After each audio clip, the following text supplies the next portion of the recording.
Il vaccino arriva in camper. Il fine settimana del 5 e 6 giugno l'ULSS 2 della Marca attiva una nuova modalità nella somministrazione delle dosi destinate ai sessantenni. Abbiamo voluto agevolare contemporaneamente anche tentare di aumentare la percentuale di vaccinati agli over 60 utilizzando un vaccino che è monodose, che sarebbe lo Janssen Johnson & Johnson.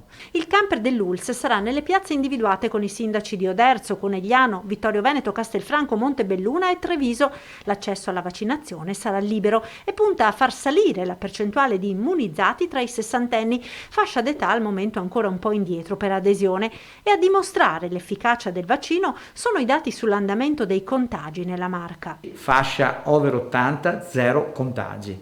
Questo fa capire l'over 80 è la fascia, dicevamo, con il 92% di copertura, quella più coperta. La dimostrazione è che oggi come oggi circa 300 contagi, ancora persone positive che ci sono nella nostra provincia, non c'è più un over 80. Sulle vaccinazioni l'ULSS 2 potrebbe accelerare ulteriormente se arrivassero più dosi, 50.000 a settimana il numero destinato alla provincia di Treviso, ma per i primi di giugno è annunciato un calo delle forniture. Ci dispiace perché eravamo già pronti ed attrezzati per fare la campagna vaccinale a 10.000 dosi al giorno, perché ci eravamo dati anche addirittura delle giornate dove arrivavamo a 12.000 perché stavano arrivando tanti vaccini. Il fatto che ci sia questa riduzione ci pone la condizione di aver aperto anche diversi spazi. Speriamo che comunque sia solo provvisoria questa riduzione e poi si torni naturalmente a quello promesso.